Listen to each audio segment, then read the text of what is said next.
The Serum Institute of India has said that it could take up to 4 years to vaccinate everyone in the world on current manufacturing capacity.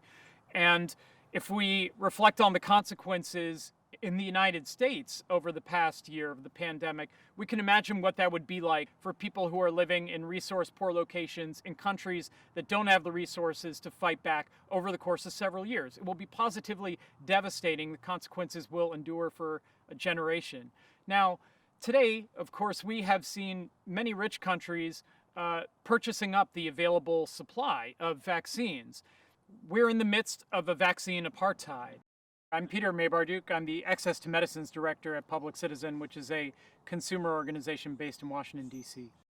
We and many organizations have joined a call for a people's vaccine, which means freely available to all, that vaccines should be made a global public good, not just as a matter of cost, but that the underlying science and technology and knowledge should be made available to qualified manufacturers around the world, countries around the world, so that any manufacturer with capacity can help make safe and effective vaccines, and that collectively we provide the means of doing so.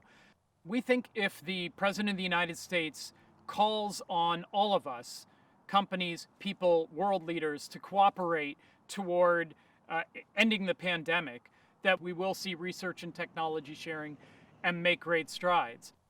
One way of looking at what we're calling for is share, build, mobilize, an agenda in 3 parts for the Biden administration.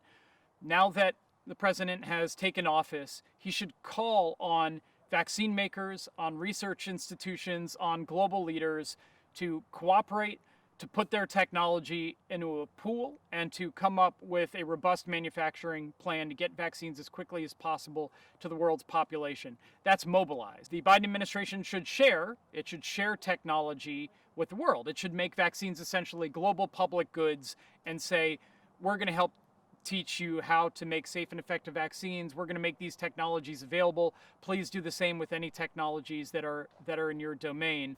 And build. We need to both build and sharpen the existing manufacturing capacity, retool the capacity that's available, provide technical assistance so that vaccine makers around the world are able to make COVID vaccines as quickly as possible, and where necessary, build new plants. Essentially, if we pause and imagine that the U.S. government makes this a priority the way it made post-World War II Reconstruction a priority, the way it made the moonshot a priority, we believe that when the President of the United States calls on the world, calls on companies to share their technology and play a part in a solution to what may be the most important crisis of our time, that they will answer the call.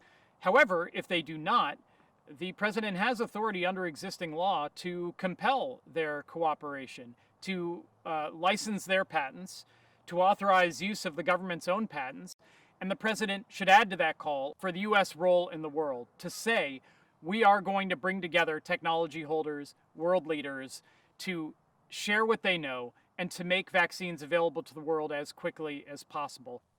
There may be no better way for the president to reestablish the role of the United States in the world than to come to the world stage and say, we are going to help everyone, everywhere, have access to safe and effective vaccines and end this crisis for all of mankind.